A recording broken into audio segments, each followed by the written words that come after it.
What is a black Muslim besides a Negro? And what is the movement? Is it a bona fide religion or just a terror organization? Tonight on Stammer and Art Contact, we're going to have a look at the Muslims and the black nationalists in general. And my guest tonight, Malcolm X, once the number 2 man in the black Muslims, now broken with Elijah Muhammad. He says he's a marked man and that a number of attempts have been made on his life. And also in the studio, we hope very shortly, Aubrey Barnett. There's been some difficulty tonight just before airtime, and Aubrey may join us and he may not. He's also split from the organization, and he's written an article in this week's Saturday Evening Post labeled simply, "The Black Muslims Are a Fraud." And here is Aubrey Barnett now. And my third guest tonight, Gordon Hall, an expert on extremist organizations. Aubrey Barnett, in your article, you call the black Muslims a fraud. Now, does this just apply to the mosque's methods of raising money or what? Do you think it's a religious fraud as well? I think the entire black Muslim movement is a fraud. And Webster's dictionary defines a fraud as deceit, trickery, or a trick. The black Muslims have deceived the public. They've used trickery on trying to attract the Negroes, and they have outright tricked the poor black Muslim members. That's why I say they are a fraud.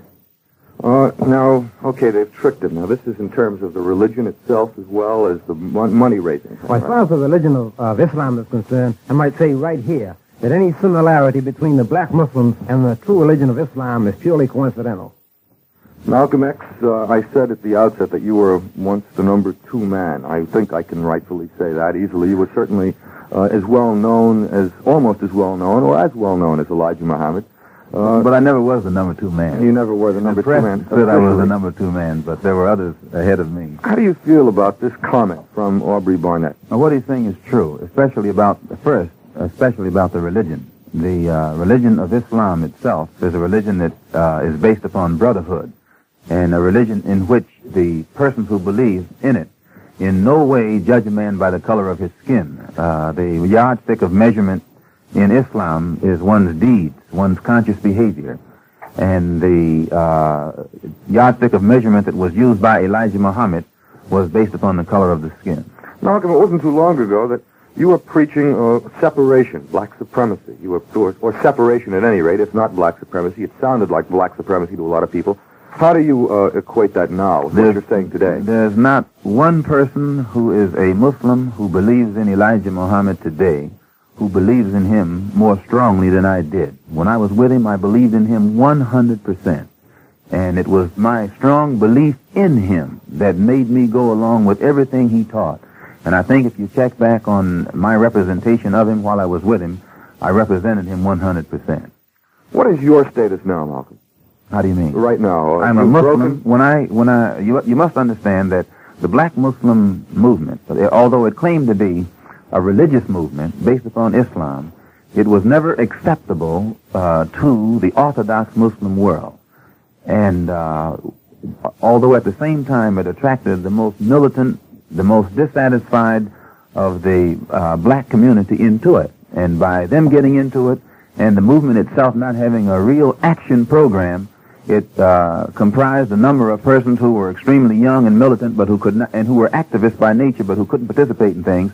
So the inactivity of the movement caused a great deal of dissatisfaction until finally dissension broke in division, and those of us who left regrouped into a Muslim movement based upon Orthodox Islam. So now that you've broken away, let me ask you a question, and this calls for numbers. You're no longer a member. Are you in a membership fight now with Elijah Muhammad? No, I have never at any time involved myself in a membership fight with Elijah Muhammad. In fact, if you go back to the release that I made public at the time of my official departure, I pointed out that I was in no way trying to take away the followers of Elijah Muhammad, but that I myself was going to become a Muslim, but would work among the 22 million non-Muslim Negroes and try to establish some kind of program that would be beneficial to the black American period. There were a lot of numbers that were thrown around some time ago. I guess it was 2 years ago or so, and the numbers said something like 100,000 Muslims across the United States. And you in your article, Aubrey Barnett, talk about these numbers. You specify quite clearly. And you ask a question at one point. You say, how large was our membership? The most accurate estimate I ever heard of our strength in Boston came during a radio debate between Gordon Hall, a specialist on extremist organizations, and Malcolm X. And that radio debate took place on Bob Kennedy Contact in Boston. our sister station, WBZ, held that debate between you, Gordon, and Malcolm X. And I heard the tape of that debate. It was quite heated, and it was a very good debate. It was very entertaining, and I enjoyed it. What did you do? What now when you talk about numbers today? And you, Aubrey, mention in your article, you say something like 55 members in all of Boston, 57 in another place. I say Small membership numbers. I'm speaking of the present membership of the mosque right now. In Boston, they have probably 55 male members, and Springfield probably 35 or 40, and Providence, Rhode Island, maybe 10 or 15 members. The membership has just about dwindled in half. And before I comment on the actual sense of the movement at its peak, I'd like to add something to what Malcolm had just said, that not only did the black Muslim movement attract dissatisfied Negroes, and it attracted Negroes who were, contrary to the popular public belief, they did attract some Negroes who were doing very well in the world, but Negroes who thought that the black Muslims had a program for improving the condition of the Negro in America. I was one of those Negroes. I was not very much dissatisfied as an individual when I came to the Muslim movement, but I knew that there was a problem existing in the Negro community. I knew that many Negroes were suffering from discrimination. They were frustrated, and there were many problems that would be set in our communities. And I thought the Muslims, black Muslims, had a program for economic upliftment, a program of moral upliftment. I thought that the Muslims had a program for combating juvenile delinquency. And you saw this as a myth now? I see it as a myth now. I see.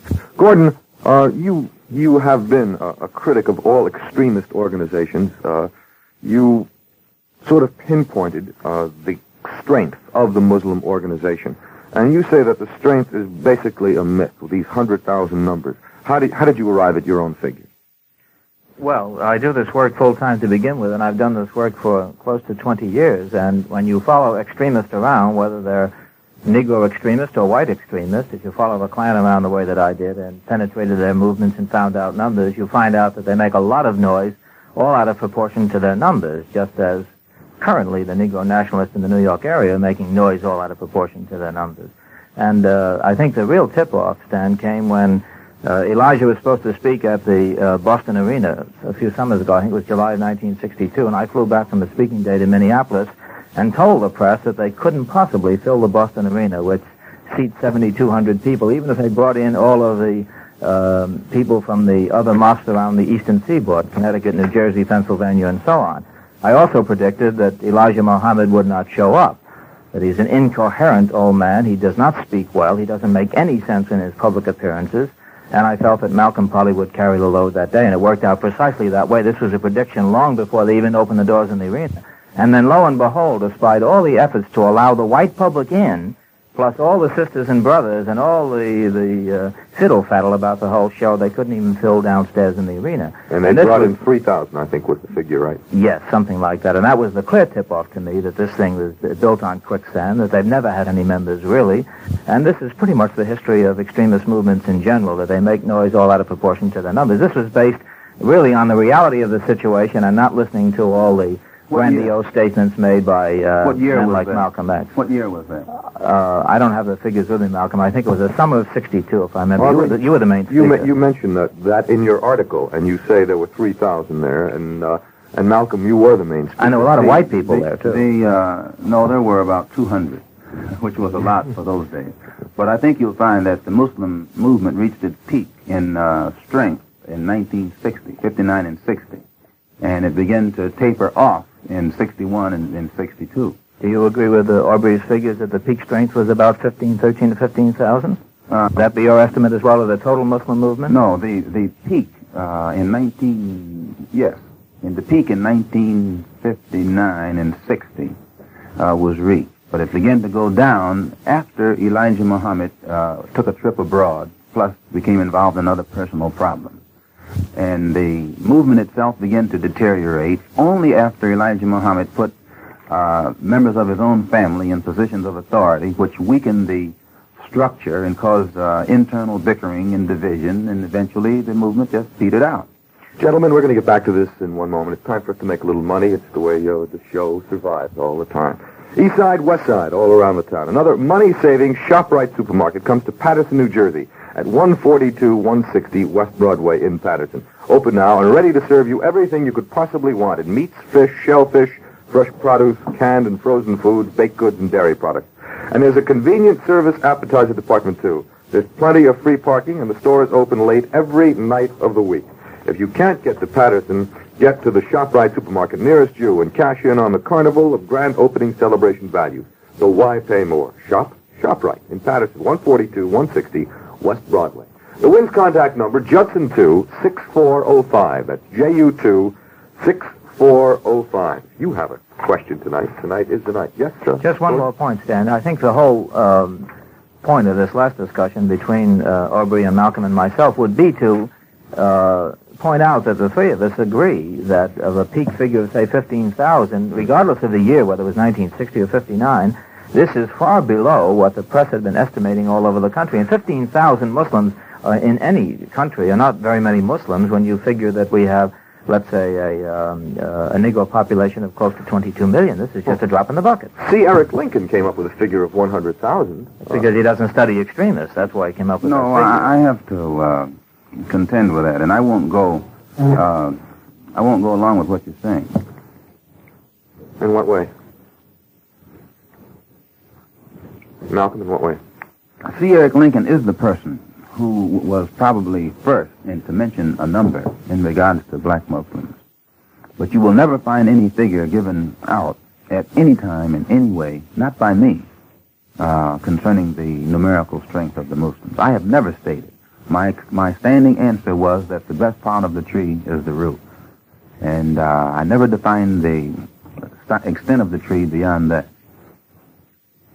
Malcolm, I don't quite follow. The thing you have to consider, Mr. Hall, is like when you say that when you study extremist groups, usually they're very small and don't have much of an impact upon the public or drawing among the public.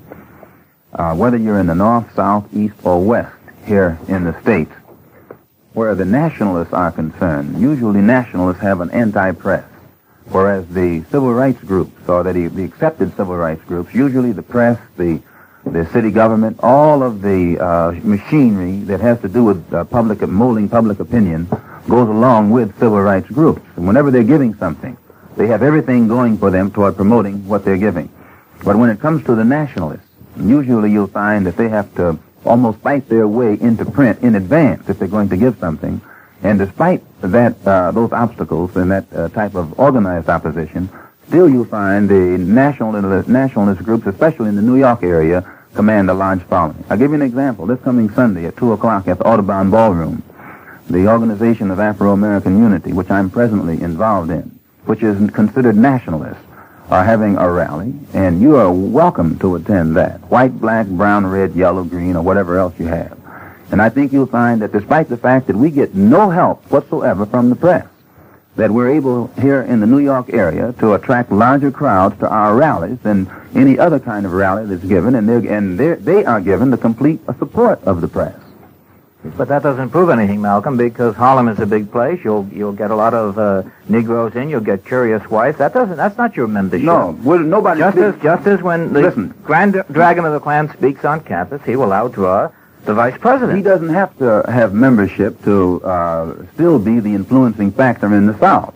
You can't tell me that the Klan is a handful of people in Alabama, and then the whole government is supposed behind Martin Luther King, and a handful of Klansmen are keeping Dr. King in jail and marching Negro children down the road. I'm not saying that at all. Well, then you can't say that extremist groups are not effective and do not represent an influencing factor in this society. Muslims, gentlemen, and the nationalists in the Negro community are not an important factor. I have a question after this point. But the Klan is an important factor in the white community. It has been historically, yes. Malcolm, you say attempts have been made on your life, and that was at this afternoon's press conference. You say 5 different attempts recently. How were they attempted? Yes, more than 5. Of course, there was the bombing of the house, which you know about. That occurred Sunday.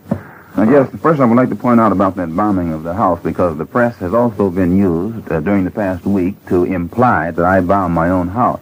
I would like to point out right here and now that I have no life insurance. My wife has no life insurance. I have 4 baby girls, none of whom have life insurance. We don't have health insurance. We don't have fire insurance. We have no kind of insurance whatsoever. And the only group that stood to gain anything from the bombing of that house was the Black Muslim movement, in which the insurance is actually the insurance is in their name. And I really felt hurt that the press would allow itself to be used to give the public the impression that I would throw a bomb or light a fire to a home in which my wife and family are asleep. The deputy chief fire marshal, I think his name is Vincent Canty, pointed out to me in the presence of witnesses on that same night that a fireman picked up a bottle of gasoline from my living room that had not exploded. And because this bottle of gasoline was in a whiskey bottle, this fireman placed that a bottle on the dresser in my baby's room, thinking that it was a bottle of whiskey. And when my wife came in and saw the bottle there, she asked the fireman, what was it? And the fireman said it was whiskey. And well, we know that there's no whiskey in our house. And so she touched it and said, this isn't whiskey, this is something inflammable. And then they took it out. Now, despite that, the deputy fire chief marshal, having this knowledge and the police having this knowledge, still this knowledge is kept back from the press, and in the vacuum that exists, then this man James down at 116th Street steps in and tries to give the impression that all of this was done by me. And I think that it is a worse injustice on the part of the press and the police and the firemen to let such impression be given, even than the people who threw the bombs in the house themselves. Aubrey, you were attacked in Boston by a group that you say were members of a Muslim goon squad. How did that come about? Right, well, I think I should be angry with Malcolm because I think, in a way, Malcolm was responsible for my being attacked. And the reason I was attacked, because the Black Muslim movement, losing strength, had to build an enemy. And the enemy they projected was the black nationalists. Now, because I had left the mosque and put the black Muslims behind, they branded me as a black nationalist. Even though I had left the mosque sometime before Malcolm ever followed leaving the mosque, I was still accused of being a follower of Malcolm, although they should have turned around and said Malcolm was following me since I left first. But anyway, I can testify to the brutality of the black Muslims because I was viciously attacked by the black Muslims and put in the hospital for a week with a fractured, I was hospitalized for a week, and at home, in bed for another week. I had a fractured rib, a fractured ankle, 2 fractured vertebrae, and internal injuries. And the reason I was attacked was primarily because I had the audacity to quit the Black Muslim movement. And I might point out, as far as the Black Muslims manufacturing stories, one of the most fantastic stories I ever heard was the Black Muslims' testimony in the trial, in which they were, incidentally, were all found guilty of assault and battery on myself and the other fellow who was with me. Yes, sir. One of the first cases in the country where a black Muslim ex-member had pressed charges against the black Muslims for being beat up. I'm not the first one who was beat up. I'm the first one who actually had the courage to take them into court. And during this trial, they made some outrageous charges. First of all, they charged that John Timus and myself attacked the mosque. 2 men attacked the mosque. You are a mighty 135 pounds. I weigh 130 pounds soaking wet. And with all my clothes on, and probably with a pair of combat boots on, I might weigh 130 pounds. But anyway, John Timus and myself attacked the mosque where there may be, according to the black Muslim members, they would have you believe there's 1,000 members there. But there are only probably 55, but 2 men against 55 is pretty good odds. But this is the story they gave, that I attacked the mosque, and during the course of the trial, I went to after I was attacked, I was taken to the city hospital by the Boston police. I stayed there for about 2 hours, and then the police took me to I had myself transferred to the Beth Israel Hospital. So the lawyer, during the trial, said that I got together with the Beth Israel Hospital and faked all of these injuries. I faked the x-rays showing my fractured rib. I faked the x-rays showing the... Who was the lawyer? The lawyer was Edward Jacko. From New York City? New York City. From Harlem? Yeah. You mean Edward Jacko came to Boston and accused you of faking these charges? Yes, apparently he wasn't very familiar with the Beth Israel Hospital because it's one of the biggest hospitals in Boston, and how I ever got together with the Beth Israel Hospital to fake these records was beyond me. And why the Beth Israel didn't take him up on that is beyond me also. But they will fabricate any charges, make up the wildest stories. Gentlemen, we're going to get to the telephones in just one moment. Would you like to play an active part in education in your community? You can right now by helping the Board of Education to fill the vacancies on the local school board in your district, which is the link between your community and the New York City Board of Education. Wynn suggests that you write the coordinator of local school boards, 110 Livingston Street, Brooklyn, or you can call 596-8993 for further information. Applications must be submitted by March 15th. That's March 15th. Let's get right to the telephones. Could I ask him just a question? Was Edward Jacko retained by the Muslims in Boston, or was he retained by the Chicago headquarters? He was retained by the Chicago headquarters because the black Muslims were found guilty in lower court and advised by the judge to plead guilty and pay me restitution, $2,000 for the damages I sustained, and he would give them a suspended sentence. But they, in order for Chicago, they appealed the sentence and they fired their other lawyer and imported Edward Jacko from New York. Okay, let's get to our... You have One quick comment on this general discussion of the courts and such. Aubrey took his case into the courts, placed it in the hands of what he feels is the reasonably fair and uncorrupt courts and justices and so on, and his case has been settled. I would charge that Malcolm's one-sided account of what actually happened in his home and everything will have to be settled by the courts for investigation and all the rest. And I warn your listeners to not to be simply accept this at face value, but to watch the newspapers and see what does develop in this current Well, case. you made a comment. What do you mean by that? The case was settled. I mean just what I said by Not that. satisfactory. These Muslims, I must point out, were given suspended sentences But they were against convicted. the law, against the laws of Massachusetts. The statutes of Massachusetts say that you cannot give a person a suspended sentence when he's been convicted of assault and battery with a dangerous weapon. Well, there's another point. There were actual suspects in that case. And let me say this about, in terms of fair play on this station, the Muslims are going to have a chance on March 3rd to answer every single charge that has been made here tonight against them. Well, actually, you should have had the Muslims here tonight. Well, there's a little problem with that, and we are going to arrange a program for them, and they are going to be appearing, including, and by the way, there's a good chance that Elijah Muhammad may appear on the program via the telephone. And we're looking forward to that, of course. We're trying to arrange that now. As soon as they were apprised of the fact that you were coming on the program tonight, they asked for equal time. And although it doesn't really come under the equal time provisions by the FCC, we are going ahead and are giving them a program. I believe it's March 3rd or March 4th. But let's get to our telephones. We have an awful That was lot not the point, however, that I made. My only point was this, Dan, simply that there are charges and countercharges leveled by dissident factions within the Negro community, the small dissident factions we're talking about tonight. But these things will be thoroughly investigated by law enforcement agencies, including the FBI, and justice will be done in the end, just as the Black Liberation Front will claim that they weren't really trying to blow up anything, but the evidence is clear that they were trying to blow up the Statue of Liberty, despite their charges now that they're being framed. Mr. Hall, today we demanded that the FBI launch an immediate investigation of the bombing of my home on Sunday morning. Very good, and I'm confident that because we were charging a conspiracy on the part of some firemen, some policemen, and some newsmen to work together to cover up the part played by Elijah's followers in the bombing and to give the public the impression that I bombed it myself by withholding valuable information from the public and telling half-truth through the press. We demanded the FBI investigation. Very good. And I pointed out that my attorney had suggested that I and my wife submit ourselves to a lie detector test and that every policeman and fireman who entered that house that night do likewise.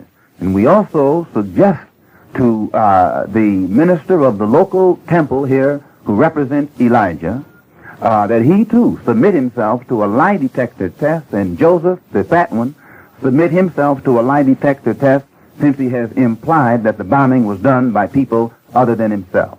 So we're not in any way, sir, ducking away from any kind of investigation. We just demand that it be done by an impartial body and that it be done immediately. Very good. Gentlemen, let's do a station break right about now. This is yours truly, WINS, the Group W station, Westinghouse Broadcasting for New York. We're going to get back to things in just about 40 seconds. Hey,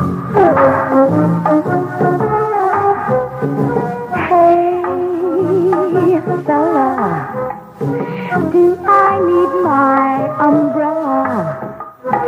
Should I bundle up extra warm? If you know, don't be slow. It's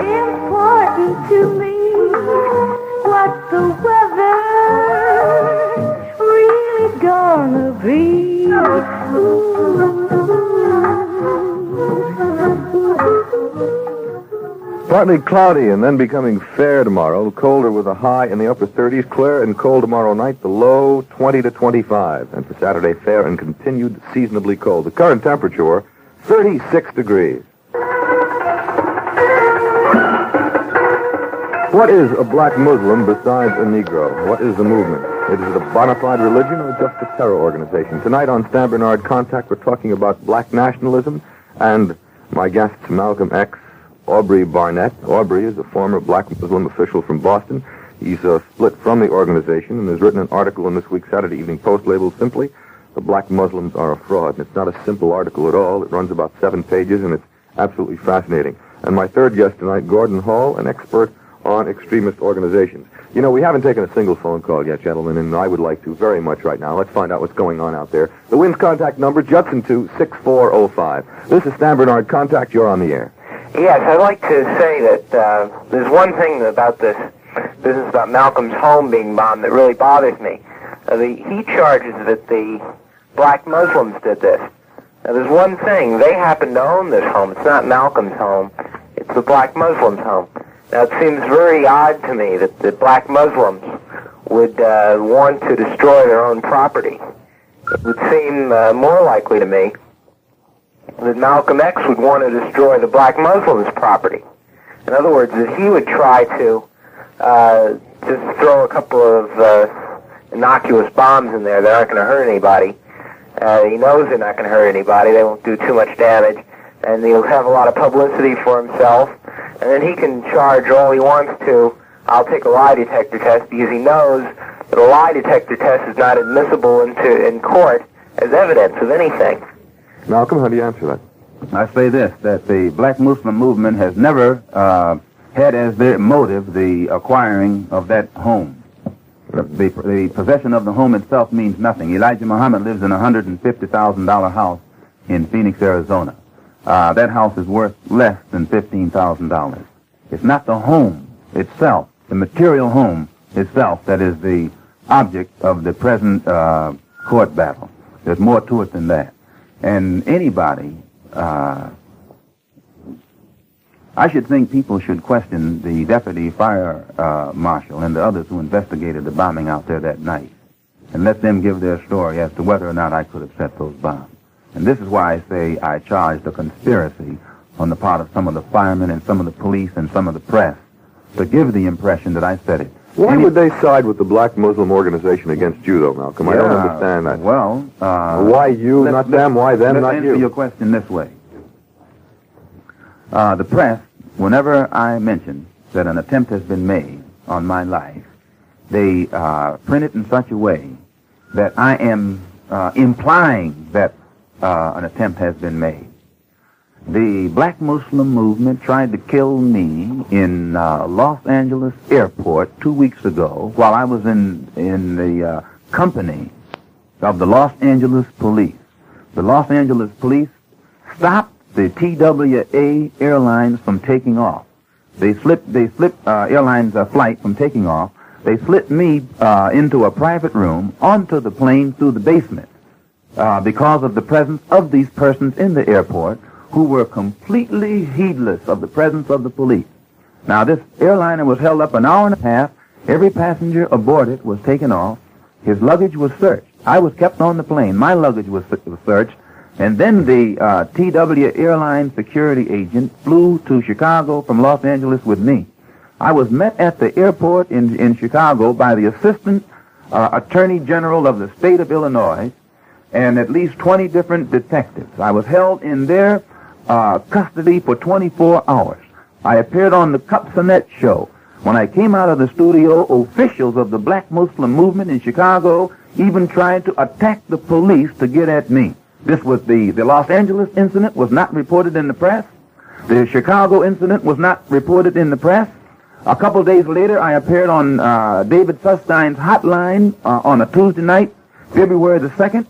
Entering the studio that night, the police department had to clash with about 30 members of the local black Muslim movement who tried to inflict physical harm upon those who were appearing on the program. None of this was mentioned in the press whatsoever.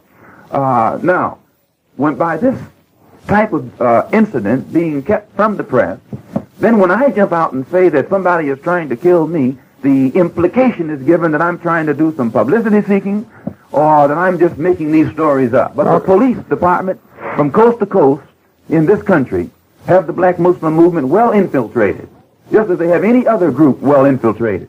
They are well aware of these plots and discussions that take place. They could stop them if they wanted. Malcolm, as a member of the press, I have to say at this point that I've never heard anybody say to me or to anybody else, do not print anything about Malcolm X, or do not, or suppress a story.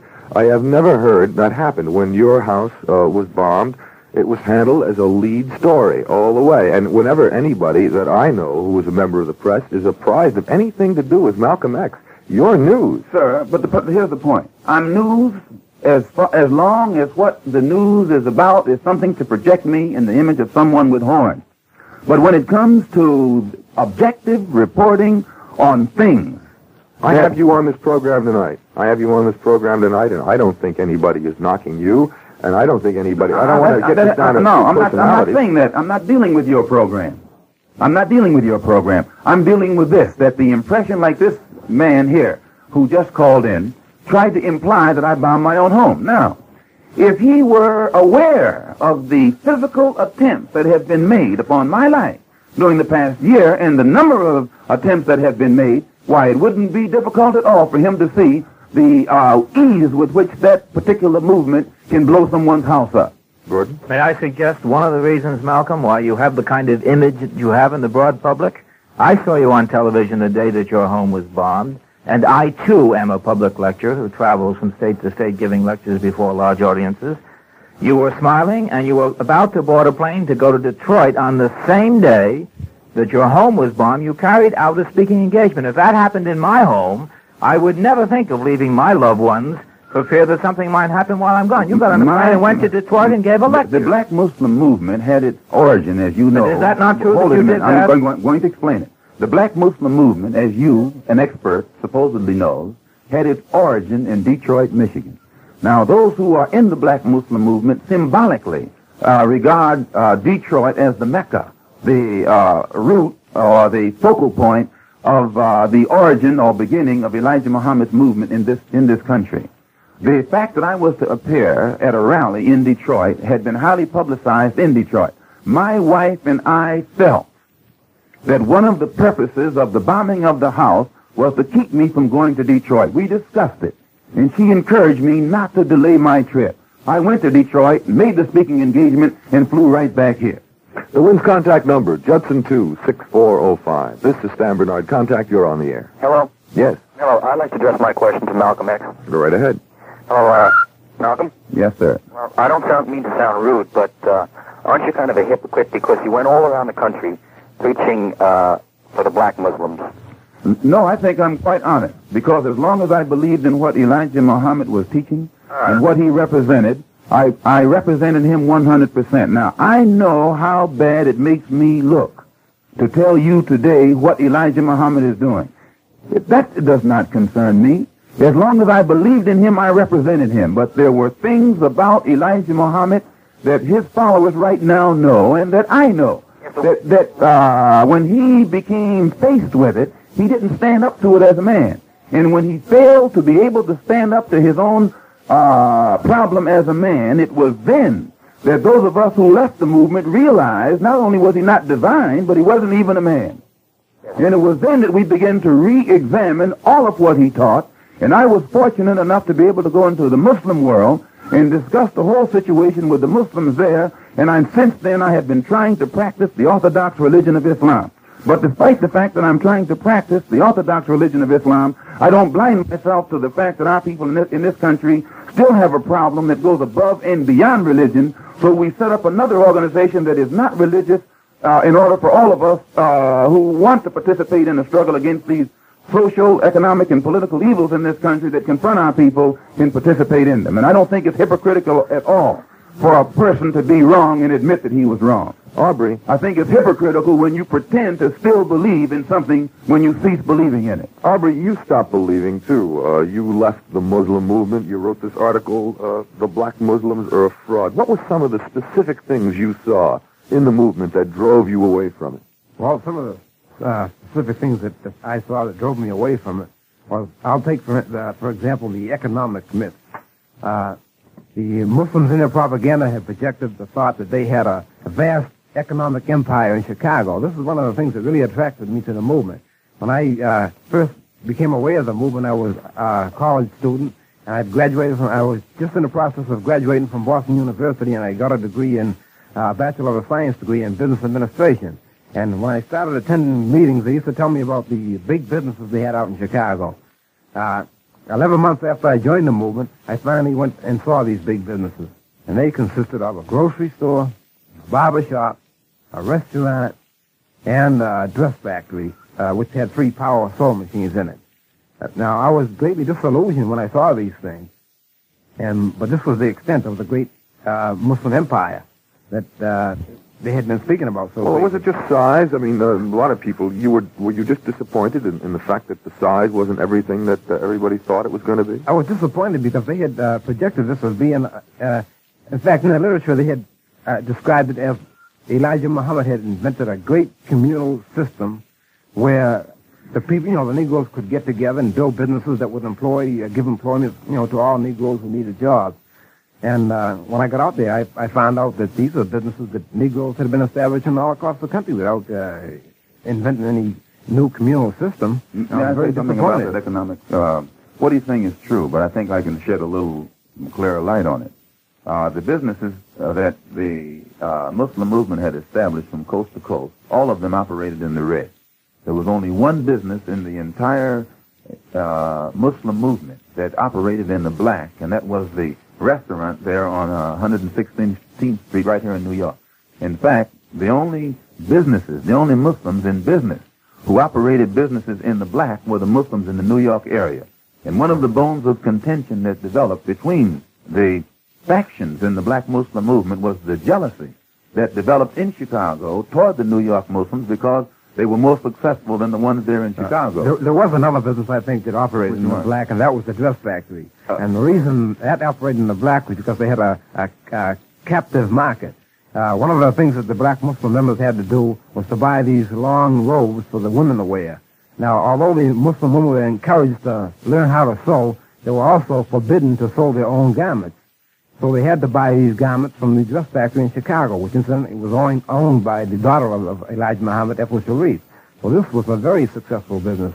Since in order to buy all these outfits, you had to spend $200 to get the complete outfit. Gordon? A point of fact, I think, that also should be mentioned in connection with the businesses, that most of the Muslim businesses stand around the country, those advertising in the paper and so on, were not businesses established by men who joined the mosque and then became businessmen. They were businessmen who had established businesses who then joined the mosque, and the Muslims claim these businesses as their own. Is that not true, Malcolm? In part. I think there are instances where one thing the Muslim movement did do, persons who never thought in terms of business, they would talk so much talk about business was stressed that many who didn't have any business knowledge at all would become involved in a business venture, and then that venture would fold, which actually was worse for the movement than it was good for the movement. And but I want to point out that the businesses in Chicago, as Elijah Muhammad has told me from his own mouth, were such a failure that he subsidized them himself. He used to run those businesses from with money out of his own pocket so that they would serve as a front. And he always pointed out that none of especially his sons and those around him, had any business ability, and it developed within them a lot of envy and jealousy toward the New York Muslims because the most successful businessmen among the Muslims were those right here in the New York area. I've got to earn a little money right now, fellas. Top quality sale at all Dan Supreme supermarkets. Save on the finest meat. You'll know the difference the minute you taste it. This week's Dan's is featuring Morel's Pride Boneless, Skinless, Shankless, Fully Cooked Canned Ham, 5-pound size, $2.98. That's right, Morel's Pride Boneless, Skinless, Shankless, Canned Ham, 5-pound size, for only $2.98. You'll find more total food savings each and every week at all Dan Supreme supermarkets. The Wins contact number, Judson 26405. This is Stan Bernard. Contact, you're on the air.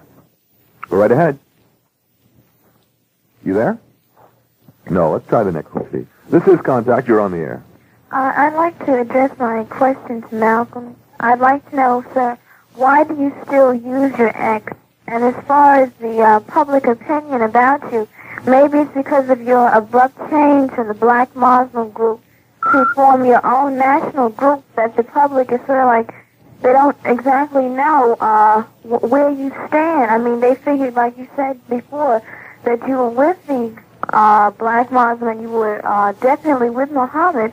I'm sure that some of the public feel that now that you're with someone else, that they're sort of like influencing you as far as your beliefs are concerned. That's why I've been very slow since I returned from Africa to really go all out in the formation, or rather I should say the formation of the two organizations in which I'm involved. If you recall, when I was in Mecca, I wrote a letter back saying that when I returned to America, I wouldn't rest until I exposed Elijah Muhammad as the religious faker that he was. I was 100% sincere in saying that. But when I returned, one of the reasons that I initially avoided any kind of discussion or talk about Elijah Muhammad and the black Muslim movement after leaving Mecca, before going to Mecca, I had an hour and a half conversation with President Nasser in Egypt. After leaving Mecca, I spent 3 hours with President Julius Nyerere in what was then Tanganyika, is now Tanzania. I spent a couple of days with President Jomo Kenyatta and the Prime Minister Milton Obote of Uganda, and also President Azikwe in Nigeria, President Nkrumah in Ghana, President Sekou Touré in Guinea. And I had an opportunity to discuss the problem of black people on the African continent, plus the plight of our people in this country. And I won't hesitate to say that conversations with these men broadened my scope tremendously beyond what it was before I went over there. And I felt when I came back that many things that I had learned would be constructive or could be used constructively by black people in this country in our struggle for human dignity. And I felt that I would be wasting my time entering into some kind of dispute with Elijah Muhammad and his followers. And so I spent my time, when I first came back here, trying to get the Organization of Afro-American Unity consolidated, plus the Muslim Mosque, which is based upon Orthodox Islam. But the black Muslim movement was fearful that if I was ever left alone long enough to get my feet firmly planted on the ground and get our program out here in the public, that it would be too much competition for what they had already projected or had in mind. Let me ask you this, Malcolm. You at one time espoused complete separation of the race. I must say this concerning what Elijah Muhammad said about separation. He didn't espouse separation. What he said was this, that the government should, if the government can't give complete equality right now, then the government should permit black people to go back to Africa. He didn't ever say back to Africa. Elijah Muhammad has never made one statement that's pro-African, and he has never in any of his speeches, or written or oral, said anything to his followers about Africa. What about a black state in the United States? He was as anti-African as he was anti-white. Did you say a black state in the United States? No, so what he said was we should go back to our own, and he phrased it like that because if he spelled it out, he would have to point to some geographic area, and he would have to have the consent of the people in that geographic area, which he knew he couldn't get. So he just kept it elusive and said, let's go back to our own. And if the government wouldn't let us go back to our own, then he said separation should set up right here. But at no time did he ever enter into any kind of activity or action that was designed to bring any of this into existence. And it was this lack of action that led many of the activists within the movement to become disillusioned and dissatisfied and eventually leave it. Let's go right back to the phone. So Wynn's contact number, Judson 26405. This is Stan Bernard. Contact, you're on the air. I'd like to direct my question to Malcolm. Yes? I've traced the Muslim history. I'm a student in college right now. I've done some research on this, and I've heard a lot about the FOI, the secret police, and I've tried to dig up some information on it, but everywhere the information has eluded me. I wonder if Malcolm could fill me in on some of the details of the FOI. Well, in this article by Aubrey in this week's Saturday Evening Post, he points out, I think it's pointed out beautifully for the first time, too, that the FOI was not a special group among the Muslims, but every Muslim male, when he became a registered follower of Elijah Muhammad, was an FOI. And but the press got the impression that it was a special or select group within the Muslims that constituted the FOI. Phil, there's your answer. And I might even point out, too, that if you go back and examine the Muslim philosophy and its general overall temperament, up until 1960, you'll find that it was a group of people who tried to practice religion. I don't think that the real rot set in until after 1960. This is why I was pointing out to Mr. Hall that it began to deteriorate and decline after 1960. What were some of the rules, Aubrey, that you came in contact with? You used to read the charges, according to your article, against people who were brought up by charges in your mosque.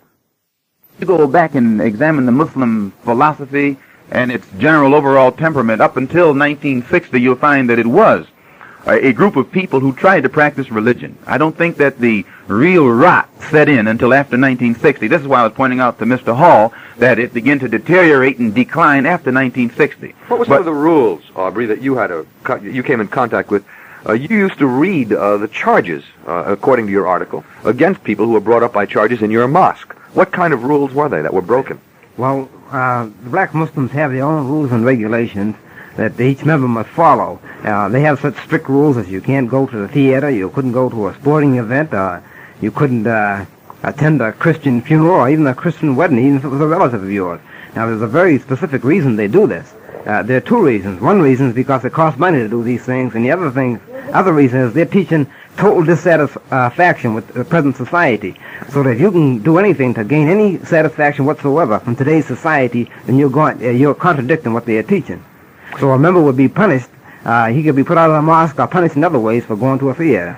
Gordon, and for adultery or fornication, if a Muslim man or woman had anything to do whatsoever with any man or woman to whom he or she was not married, that person would be given from 1 to 5 years out of the society. That is, they would be brought in front of the Muslim body and totally humiliated, which is the worst form of psychological treatment that you can receive. Then they would be isolated into a category where they would have no intercourse whatsoever with the Muslim community for a solid year, and if they came back on probation, they'd be on probation for 4 years.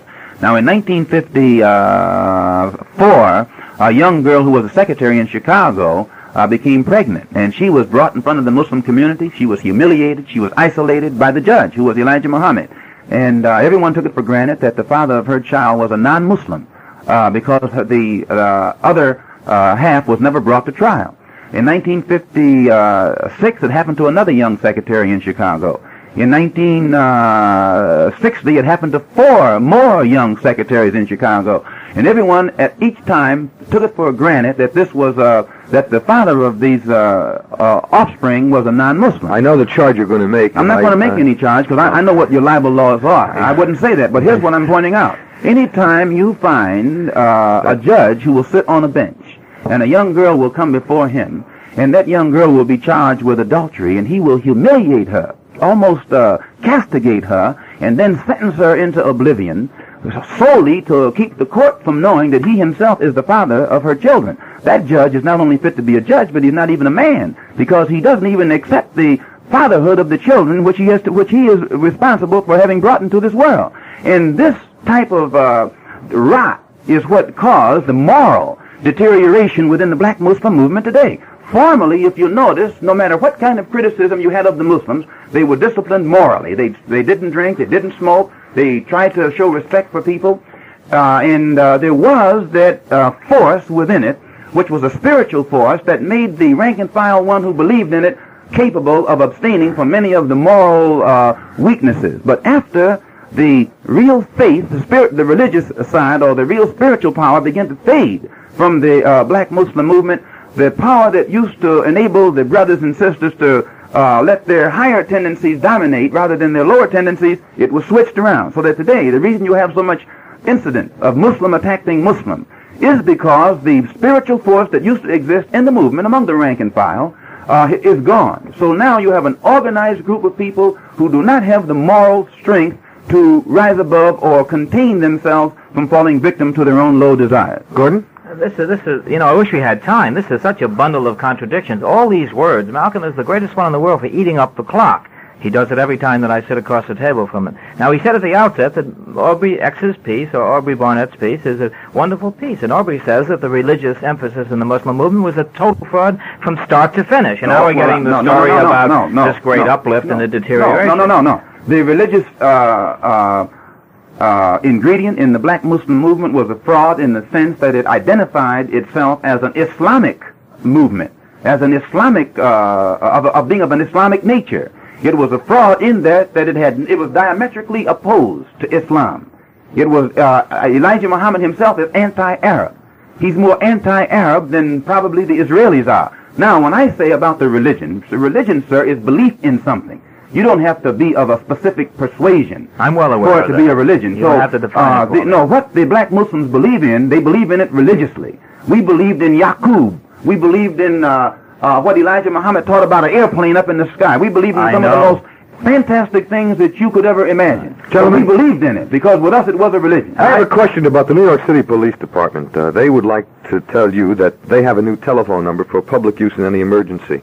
If you need emergency police or ambulance service, dial 440-1234. That's 440-1234 for emergency police or ambulance service. Remember that number, 440-1234 for emergency police or ambulance service. We're going to continue in just a moment, Gordon. Wait 1 second. I want to say a word about tomorrow night on Stan Bernard Contact. We have a beautiful show tomorrow night. Probably the most beautiful show we've ever done. We are collecting models for the show. It's been my pleasure to collect a bevy of beautiful women. We're going to be doing a show on modeling in New York. And what does it take to become a model, and how difficult is it to find success? Well, you get the answers from Candy Jones, beauty expert, teacher, and representative for models, and from the girls themselves, the successful models of all types and ages. That's modeling tomorrow night, 10:30 on Stan Bernard Contact. One more thing. East Side, West Side, all around the town. Another money-saving ShopRite supermarket comes to Paterson, New Jersey at 142-160 West Broadway in Paterson. They're open now and ready to serve you everything you could possibly want in meats, fish, shellfish, fresh produce, canned and frozen foods, baked goods, and dairy products. And there's a convenient service appetizer department, too. There's plenty of free parking, and the store is open late every night of the week. If you can't get to Paterson, get to the ShopRite supermarket nearest you and cash in on the Carnival of Grand Opening Celebration values. So why pay more? Gordon, you going to say something? One of the distressing aspects of a discussion like this with limited time is that with this great outpouring of words on the part of someone like Malcolm, an average listener, both Negro and white, might get the idea that this is what life is all about in the Negro community. And this isn't what life is all about in the Negro community. We're still talking about a handful of Muslims and a much smaller handful of followers of Malcolm. Well, I want to ask you a question, though. We were talking about terror. We're talking about terror. Malcolm X says that he's, in a sense, terrorized. He's not frightened. No, wait a minute. Well, no, terrorized how? No, I don't mean you're scared. I don't mean you're scared. I mean, well, I'm not terrorized either. Threats have been made on your life. Well, that's still threats are a far cry from me being terrorized. No, well, somebody can run down the street at you, and he can threaten you, and you can call it, you can stick a label on it, and you can say that somebody is terrorizing a community. Yes. And they can be, indeed, and you can say that, you're not frightened. That's okay. With all due respect to you, sir, okay, nobody is terrorizing me. Okay, you're not terrorized, then, but you are being threatened. Yes. Let's accept that. You are being threatened 5 times. You say recently in your house has been bombed. You're an expert on extremist organizations, Gordon Hall. And I get threatened, I might add, a good deal. And the last place that I take threats on my body, and I have also been beaten up very badly, too. The last place that I take them is to the press to tell them all about it because it gives other people ideas. I keep these things to myself. This is one of the hazards of being in the field that I am in, and I don't go announcing it to the press every chance that I get. That's, your attitude. You announce it all the time. Why? No, I have not announced it all the time. Mm-hmm. I have answered the charges made by the Black Muslim movement on 116th Street. Mm-hmm. The charges? The charges that I'm seeking publicity and pretending to be threatened. What did you do when you were beaten, Aubrey? Oh. Did it get into the papers right away? It got into the papers, but in a distorted way. The papers unfortunately accepted the black Muslim view of what had happened, and as I said before, that I was immediately labeled as a rival of the black Muslims, although I had left the movement and forgotten all about them, I thought. Why were you labeled as a rival of the black Muslims? I was labeled as a rival of the black Muslims because I think the black Muslims needed a scapegoat. They needed someone to point to as an enemy, as all mass movements do. They have to have an enemy, and a mass movement can exist without a God, but it can't exist without a devil. What I was getting at, sir, is they tried to identify you with me. Yes. And any time you were the only time Elijah Muhammad gets favorable publicity is when it's against me. They side with him, and anything his followers do as long as it's against me. Gordon? A cogent point, I hope, about the press. I've had a good deal to do with the press, too, and I've written a good many articles for the press. One of the reasons that the press is confused about these things is here you have people running around with phony names and initials like X on their name, with unlisted telephone numbers, engaging in all sorts of counter-charges of conspiracy and counter-conspiracies. It's little wonder that the press is confused. The members themselves of these movements are confused. No, the press is confused. The press wrote articles about me, though, using my name, address, age, and everything else, without ever once consulting me, and labeled me as a black nationalist, when I've never joined any black nationalist organization or any other organization after I left the black Muslims. Gentlemen, the press is more frightened of the black nationalists than of the black Muslims. And if you doubt it, all you have to do is pick up any story written that involves black Muslims and black nationalists, and you'll always find the press slants it skillfully in favor of the black Muslims, despite the fact that the black Muslim movement teaches that every white individual that comes into the world is a devil by nature. By nature. And the black nationalists don't do that. The black nationalists judge people by their behavior, by their deeds, not by their color. But still, the press knows that the black Muslim movement is a hybrid, political and religious hybrid that will never do anything against the Ku Klux Klan or against the organized white elements in this society that's brutalizing black people. But that same black Muslim movement will give the order for black people within it to murder and cripple other black people in the community. The black Muslim movement has never at any time been involved in any kind of strike against the Ku Klux Klan or the Citizens Council, even in the South or the North. But they give the orders to fight each other. When a brother was killed in Los Angeles, no order was given. In fact, the brothers who wanted to go into action were restrained. Many of them right here in New York by little fat Joseph were restrained. But that same Joseph gives his crew orders to go out and cripple other black persons who have left the movement through dissatisfaction over what they've learned. This is yours truly, WINS, the Group W station, Westinghouse Broadcasting for New York. We're going to get back to the subject in just about a minute and a half. It's 36 degrees in New York under cloudy skies. This is Stan Bernard with the Wind's 11:30 report. 24 persons, most of them youngsters, were arrested today in the second day of rioting in Brooklyn over alleged school segregation. Some 300 Negro teenagers and youths ran wild through downtown Brooklyn, battling police, smashing windows, and terrorizing pedestrians. Board of Education President James Donovan warns that leaders of the school boycotts which led to the riots would be arrested, along with any children who did not attend classes. Donovan called the boycott leaders Pied Pipers who were seeking personal publicity. Severe weather is hampering efforts to help more than 100 men at a mine in British Columbia sealed off by snow and ice. 17 men were rescued, but as many as 23 others may still be buried. The body of explorer James Mitchell was buried under tons of rock and dirt that caved in attempts to bring out the 23-year-old explorer at Dolgeville, New York.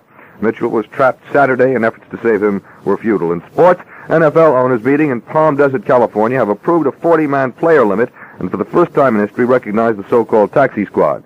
In the NBA, Boston 119, St. Louis 109. After three quarters, Los Angeles 90, Philadelphia 82. In college basketball, Drake 72, Bradley 57, NYU 78, Georgetown 73, Manhattan 80, Temple 65, and Holy Cross 100, Massachusetts 84. The Wind's weather word, partly cloudy, then becoming fair tomorrow, colder with a high in the upper 30s, clear and cold tomorrow night, the low 20 to 25. And for Saturday, fair and continued seasonably cold. The current temperature, 36 degrees. And that's the Wind's 11:30 report, Stan Bernard reporting. What is a black Muslim besides a Negro, and what is the movement? Is it a bona fide religion or just a terror organization? Tonight on Stan Bernard Contact, we're discussing black nationalism and the black Muslim movement, and my guests tonight, Malcolm X, also in the studio, Aubrey Barnett, a former black Muslim official from Boston. He's also split with the organization, and my third guest, Gordon Hall, an expert on extremist organizations. I think we ought to go right back to the telephone and see what's doing out there, because we haven't taken very many phone calls. I have to apologize. We've really been very wordy in the studio tonight and battling it out in here. This is Contact. You're on the air. Hello, may I speak with Mr. X? Yes. Mr. X? Yes? Oh, it's just so wonderful to hear you. I've attended several of your meetings, and if prayer will save you and your family, there will never be any harm to you. Thank you. And I admire you for what you've done for these little black children. You'll be surprised. They are glad to be black now. Thank you. So God bless you. Whatever God it may be, any supreme being, protect you and your family. Thank you for your call. All right. This is Contact. You're on the air. Yes, I'd like to address a question to Malcolm. I'd like to ask him why, after his suspension, then his decision to lead the Muslim movement, then he decided to tell all. Why did he not tell his people about the children, the misappropriation of funds? So what purpose is it going to serve now? And secondly, why does he think someone wants to take his life? What purpose is it going to serve? This is a very good question. When first, the black Muslim, one thing that the black Muslim movement did, positive, here in this country, the militancy that it projected made the black people in this country more militant than they had ever been. The whole civil rights struggle was affected by the general posture reflected or projected by the black Muslim movement. When I first came into the knowledge of the crisis within Elijah Muhammad's family in Chicago and what it would mean to the black Muslim movement if it were out, I chose myself to remain silent because not to save Elijah Muhammad, but I felt I was afraid of the psychological harm it would do his followers, plus the effect it would have on the struggle that black people are waging in this country, period. When I first left the movement, I left and took the full blame. I even made it appear that I was leaving. I never left the black Muslim movement. I was put out. And because the law in the movement is that when a person is put out, they must first be brought before the membership and given a hearing. Elijah Muhammad was afraid to bring me before the membership and give me a hearing for fear of what I might say in my own defense. So I was put in limbo, so to speak, suspended, and the Muslims in the temple here in New York were told that I would be back in 90 days. But at the same time they were being told that I would be back in 90 days, brothers were sent out by Joseph to take my life. And those brothers are with me now. The police know about it. This is a fact. And it was only after I was out of the movement, and then Elijah Muhammad began to use every pulpit in every temple in the nation to blaspheme against me, plus Muhammad Speaks newspaper, to poison the minds of his followers into thinking that I had actually committed some kind of treacherous deed against him, that I felt it necessary for me to tell his followers the real reason for which I came out of the movement. And I've been doing that ever since. Gordon, you're a professional observer of extremist organizations, and you classify the black nationalists and, of course, the Muslims as extremist organizations. How do you appraise this political warfare that's going on in the black nationalist organization? Well, to be perfectly frank with you, and I do believe in speaking frankly, I think at the moment the Muslims are a dying organization. They're on the way out. They've made no impact in the Negro community nationally at any point, and even less so now. Malcolm has no place to go, which is why he's floundering so badly. For example, he's been breaking bread with the communists downtown. Wait a minute. What communists have I been Socialist Workers' Party. You're absolutely out of your mind. I have never broken bread. You have given several speeches, which they have that's not reprinted. Bread. I speak anywhere. I spoke in London, England. You were very proud to go back several times, and they're reprinting one of your major addresses in the Militant. I spoke in a church in Rochester a couple of nights ago. Does that make me a Methodist? We're not talking about churches. We're talking about the Socialist Workers' Party. Just because you speak somewhere doesn't make you that. You speak to the public, and you speak on any platform. Oh, I don't, Malcolm. And I speak to the public, and I speak on any platform. I'm afraid that's not the case, If speaking on the socialist platform makes me a socialist, then when I speak in a Methodist church, a communist platform. I was in Selma, Alabama last week speaking in Martin Luther King's church. Does that make me a follower of Martin Luther King?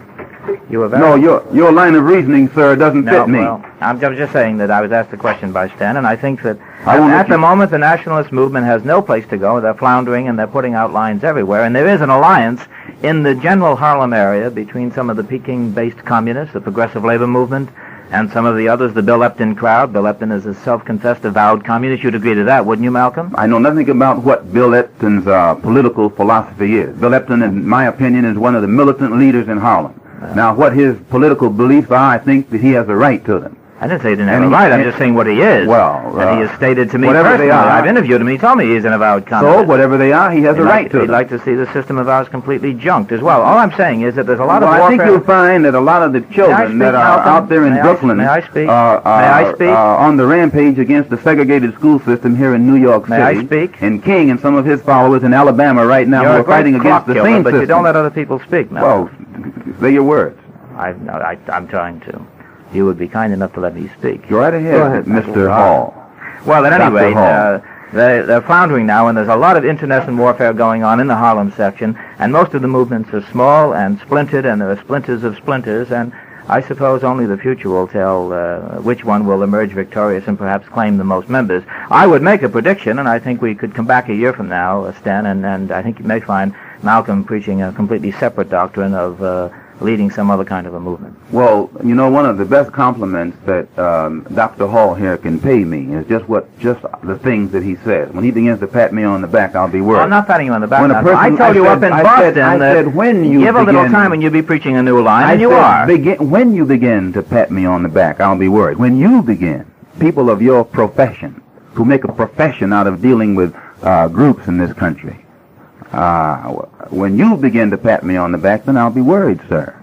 Now, I would advise you, if you think that nationalism has no influence whatsoever, the Nationalists, the Organization of Afro-American Unity, are having a rally at the Audubon Ballroom on Broadway. You mentioned it earlier. You're getting in a couple of I'm going to mention it again, that I wouldn't come on the program and not mention it, because one of the most difficult things for nationalists to do is to let the public know what they're doing. So we're having this rally at the I know Audubon. the public is engaged in a vast conspiracy against you. It's You're going to obvious make from me what mention you're it 4 or saying. 5 times. We're having this rally. We're having this rally at the Audubon Ballroom this coming Sunday at 2:00, and people just like you who consider themselves experts on nationalists are given front seat invitations. And I would advise you, since it's your profession to know what nationalists and other so-called extremists are doing, to come and be our guest. Now, one thing I'd like to point out too, Dr. Hall.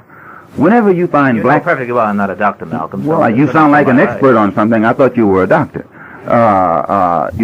Whenever you find the condition that black people are confronted by in this country, being permitted by the government to exist so long, the condition in itself is extreme. And any black man who really feels about this situation that our people are confronted by, his feelings are extreme. You can't take a cough syrup and cure somebody who has pneumonia. And the black people are becoming more extreme every day. I was in Alabama a couple of weeks ago before I went to England, down there with Dr. King and some of the others who are trying to just register and vote. Now, I'll tell you frankly, with King is supposed to be the most moderate, most conservative, most loving, most endorsed, most supported. Now, the word is responsible, but go ahead. Okay, responsible to the white power structure. To me, when white people talk about responsible... He's a responsible American. That's what he is. When people like you usually refer to Negroes as responsible, you mean Negroes who are responsible in the context of your type of thinking. So, getting right back to Dr. King, anytime you find a person who goes along with the government to the degree that Dr. King does, and still Dr. King's followers, children, are made to run down the road by brute policemen who are nothing but Klansmen, and the federal government can step in and do nothing about it, I will guarantee you that you are producing extremists by the thousands. Now, when I was down there, they wanted me to speak to the press, but didn't want me to speak to the church, or the children, or the students. Let me ask And you, it was Malcolm. the students themselves that insisted that I speak, that gave me the opportunity Malcolm, to speak. how do you think that's going to be changed? Sir, How? I mean, no, I know you're talking about these children being made into extremists, but how is that situation going to be changed? Do you think by warfare? It's not going to be changed by making believe that it doesn't exist to the intense degree that it exists, and it's not going to be changed by putting out polls like Newsweek magazine did last week, implying that Negroes are satisfied with the rate of progress. This is deluding yourself. And my contention is that white people do themselves a disservice by putting out these kind of things to make it appear that Negroes are satisfied when the most explosive situation racially that has ever existed in this country exists right now. And all of your so-called responsible leaders, when they speak about the situation, they say everything is in check. Yet every day you find Negro children becoming more explosive than they've ever been before. You're not answering my question. You're avoiding it. I asked you, how is it going to change? Is it going to change through extreme behavior, let's call it extreme reaction.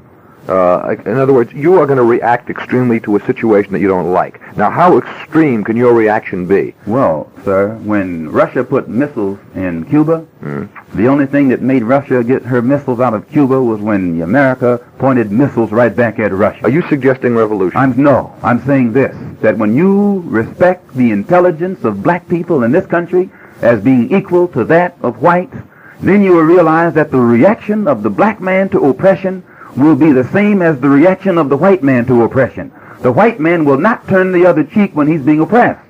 He will not practice any kind of love of a Klan or a citizen council or anyone else. But at the same time, the white man is asking the black man to do this. So all I'm saying is, I absolutely believe the situation can be changed. But I don't think it can be changed by white people taking a hypocritical approach, pretending that it is not as bad as it is, and by black leaders, so-called responsible leaders, taking a hypocritical approach, trying to make white people think that black people are patient and long-suffering and are willing to sit around here a long time or a great deal of time longer until the problem is made better. Let's go back to the phone. The WINS contact number, idea. Judson 26405. This is Contact. You're on the air. Hello, Malcolm. Yes? The Ku Klux Klan should get you. Thank you very much. Let me Very point gentle something out to this lady. I'm invited to Mississippi next week. I'll be going to Mississippi next week. The Ku Klux Klan will have all the opportunity it wants to get me. I was in Alabama last week. They had an opportunity then. You don't always have to go down south to find the Ku Klux Klan. Evidently, one is your father, or you wouldn't be able to speak as you do. This is Contact. You're on the air. Yes, I'd like to ask Mr. Barnett a question. In Louis Lomax's book, When the Word is Given, he says, none of the rumors about Muslims receiving help from outside, communist or segregationist sources, has proved true. Does Mr. Barnett have any information that will verify or refute that statement? I didn't quite get it, but Mr. Barnett has left the room. He's left the studio during this last part of the debate, and he's not here to answer it. Can Mr. Hall answer? Can Mr. Hall answer it? I didn't quite understand your question. Can you quote that again for us? Yes. Louis Lomax says that none of the rumors about Muslims receiving help from outside, communist or segregationist sources, has proved true. And I'd like to know what they think about this. I would agree with Mr. Lomax's statement on that. I think that's an actual statement. I'm not so sure that is applicable to other militant groups in the Negro community, but I think it's applicable to the Muslims. I'm not sure. That they don't get any help from outside sources. She was talking about outside communist or segregationist sources. Yeah. Do they get any help from inside segregationist sources? I would Now, doubt you're the that. expert. I would doubt that very much. I have no evidence of it, and neither do you. And if you do, then I'm not saying put that I up, do. Malcolm. But I'm you're implying. You're a very No, fly I'm asking implier. You essentially, because you give me the impression all of a sudden that you're a protector of the black Muslim movement. Not a bit. When, Not a bit. When it comes to rallying them against the black nationalists, because you know that the black Muslim movement is in a bag and has no place to go. I'm the one, just to show you how No, faulty no, your no, logic no, is. no, Let no, me sir. speak. Just to show you how faulty your logic is, I arranged for the Saturday Evening Post story, which you have praised with your own mouth tonight as the best thing ever written on the Not black because Muslim. you arranged it. I It's arranged the best, not because you I arranged arranged it. That it. doesn't make it best. It's best But because if I were to- Aubrey wrote it. Mr. Hall is saying that he arranged for it to be written because he thought it was valid and What valuable. he arranged, what he did is immaterial to me. I'm not commenting on... You never want to louse up an argument with Sir, facts, Malcolm. I'm not commenting on what you did. It's immaterial to me. But you said it was a wonderful I'm saying that what Aubrey did. Aubrey is the one who did the piece. You can arrange for Rockwell to write a piece. Aubrey came to me You can arrange for because he Rockwell knew to write that a I piece. could get the story told in the best fashion. You can arrange for Rockwell. You can arrange for the Klan to write a piece. No, I could not. So that I doesn't. could not. What you can arrange doesn't impress me. Malcolm, you know perfectly well that I could, and that's What- just yes, a you smear. Could. You could, sir. You're a mercenary. Fancy the technique? No, you're a professional. You said that yourself. That's why Let's it's go called the on. doctor. Can we go on to our next call? No. Go I ahead. like him when he talks this way because he exposes himself. No, I'm exposing you as a mercenary. Here we go, An fellas. opportunist. It's the next call time. Here we go. This is Contact. You're on the air. I'd like to direct a question to Malcolm X. Go ahead. I've heard him on a newsreel say that Charlie's enemies are his enemies, and this was supposed to refer to the white man as Charlie. Charlie is the Ku Klux Klan and the White Citizens Council. And white people who practice discrimination and segregation against black people. Right. Then I'd like to ask you something about what you mentioned about aid from Red China. I've never mentioned anything about aid from Red China. All right. Ask Dr. Hall. He's an expert. I think he'll even have to agree to that. Excuse me, I ask you if the aid to fight Charlie came from the Red Chinese, would you accept it? And you said from anybody. Well, that doesn't specify Red China. I said this, that when you're in the den of a wolf, and a fox comes along and asks you for help, or offers to help you, you'll accept help from any source available against that wolf. Right. Yeah, but they asked This you... doesn't mean that you love foxes.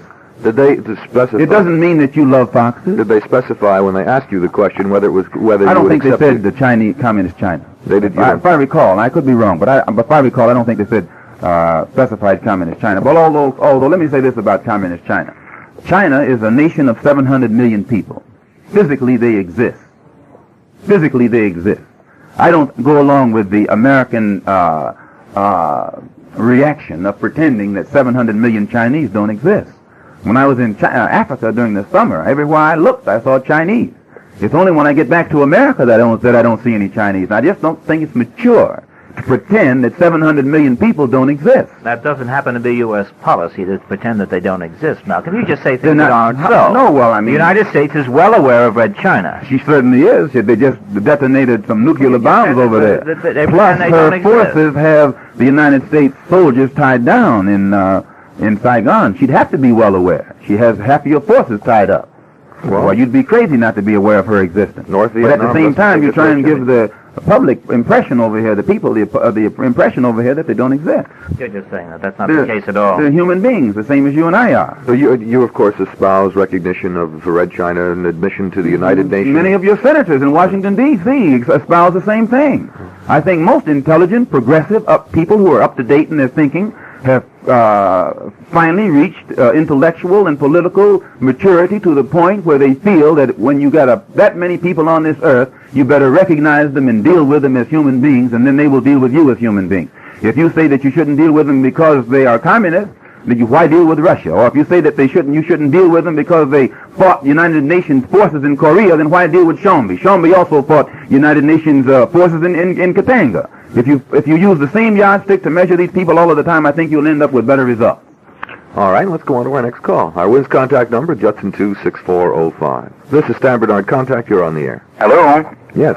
Malcolm, I'd like to ask you whether you feel that the recent action of the Gaullist government in refusing you entry into France is in any way inconsistent with France's general policy towards the Afro-Asian community and Africa in particular. Yes, I dispatched a wire to Dean Rusk, the Secretary of State here today, demanding an investigation into the reason why the French government could ban an American citizen and no reaction come from the American embassy whatsoever. But I might point out I was in Paris last November and was successful in organizing a good organization, which another one that Dr. Hall over here can investigate in his capacity, in the American Negro community in Paris. And they have been working in conjunction with the African community, and it was the African community and the Afro-American community in Paris that invited me there to address a mass rally, and the French government permitted my entry into that country. And I might point out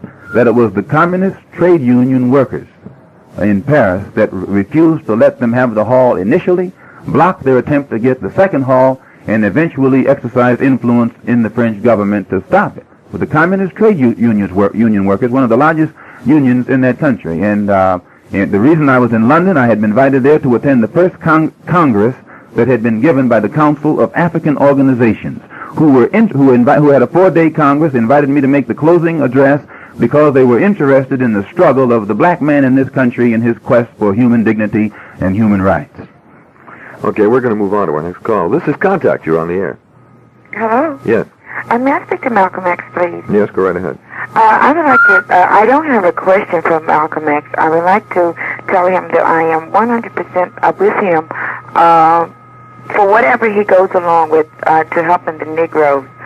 And I think it's an awful shame that anyone should bomb or throw a bomb into a house where there is human beings, particularly children.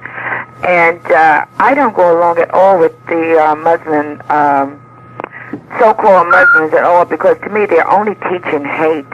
Well, I confess that I was one of the leaders in projecting the Muslim movement and causing so many people to believe in the distorted version of Islam that is taught there.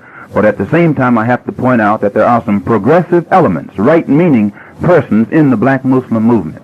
All of them are not wrong. There are many in there who mean well, but are just being misled by the hierarchy, many of which do not mean well. But there is a large progressive element within the movement, and usually they are the ones who come in, they stay a year, and they get disillusioned, and they go back out. But I was responsible for giving the people the impression that the black Muslim movement was more than what it is, And I take that responsibility. You can put the complete blame upon me. But at the same time that I take that responsibility, I want to point out that no white man or white group or agency can use me against Elijah Muhammad or against the black Muslim movement. When you hear me open up my mouth against another black man, no white man can put words in my mouth, nor no white man can sick me on another black group. When I have analyzed the man and the group with my own understanding and feel that it is detrimental to the interest of the black community, then I'm going to attack it with that same intensity. Gordon, you were going to say again, something. it's more words, and he began by saying that he has to confess that he was responsible for misleading so many people on the Muslim count. There were never very many Muslims. Let's always come back to the fact that not very many people were ever misled. The white press was misled into believing there were a lot of Muslims. Dr. Hall. There were never more than 15,000 Muslims in America, and there are only now 6,000, and we have 22 million Negroes in the United States. Keep these facts uppermost in one's mind. Well, you admitted this at the very beginning, Malcolm. You said the 15,000 figure is correct. Here's another fact. These are facts, Malcolm. Here's another fact you have to keep in mind. There never were many Mau Mau. There never were. There were always more Kikuyu, more Kenyans than Mau Mau. And what is this supposed to prove? But it was the Mau Mau who brought independence to Kenya. Yes, but and the man who was regarded as an extremist and a monster just 5 years ago, Jomo Kenyatta, is the president of the Republic of Kenya today. And it is this same man who 5 years ago... The situation in colonial Africa is not like it is in the United States. Well, this is colonial. Anytime you have a system in 1965 that will take children and let them be marched down the road by not criminal elements. In numbers, you have to draw one big analogy. In the United States, the Negro is still the minority in the United States. And when you're talking about minorities, within minorities, and you start boiling it all down, you can't really draw that analogy of a colony. I say this, that the Mau Mau was also a minority, a microscopic minority, but it was the Mau Mau who not only brought independence to Kenya, within a vast Negro majority. But it but it's still, that wick, the powder keg is always larger than the wick. The smallest thing in the powder keg is the wick. You can touch the powder all day long and nothing happens. It's the wick that you touch that sets the powder off. I think it'll blow up. It's the wick that you touch that sets the powder off. And if you go here in Harlem, and you take all these moderate Negroes that Dr. Hall here puts the stamp of approval on and regards them as responsible, they don't explode. It's the wick. It's that small element that you refer to as nationalists and other... You're doing all you can to encourage it now. Not encourage it. With your inflammatory and demagogic language. I don't encourage it, but I'm not going to sit here and pretend that it doesn't exist. Don't you incite, Malcolm? I don't think so. I don't. How are you going to incite people who are living in slums and ghetto? It's the city structure that incites. A city that continues to let people live in rat nest dens in Harlem and pay higher rent in Harlem than they pay downtown. This is what incites it. Who lets merchants outcharge or overcharge people for their groceries and their clothing and other commodities in Harlem while you pay lesser for it downtown. This is what incites it. A city that will not create some kind of employment for people who are barred from having jobs just because their skin is black. That's what incites it. Don't ever accuse a black man for voicing his resentment and dissatisfaction over the criminal condition of his people as being responsible for inciting a situation. You have to indict the society that allows these things to exist. And this is where I differ with Dr. Hall. Well, we differ in many places, Malcolm. This is one of the many places, Dr. Hall, where we differ. Well, in a sense, didn't Hitler also talk about different points of view? Didn't he say that conditions existed, and didn't he also incite people? Well, I don't know anything about Hitler. Yeah. I wasn't in Germany. I'm in America. Don't please. I say I wasn't in. I say I don't know anything about Hitler. I wasn't in Germany, but I have. You know about Hitler. Well, though. you can't point to Hitler in Germany behind what's going on here in America. Turn on the television tonight and see what they're doing. No. Turn on the television tonight and see what they're doing with Dr. King. Mm-hmm. Turn on. No, this is Dr. King's methods are not your still, methods. Dr. King goes along. You couldn't do in Alabama what he is doing, sir. You could not do in Alabama. You better pray that I don't go and try and do what he's doing. Anytime Dr. King, anytime Dr. King goes along with people like you, you should put forth more effort to keep him out of jail. You should put forth more effort to protect him. And you should put forth more effort to protect the people who go along with him and display this love and this patience.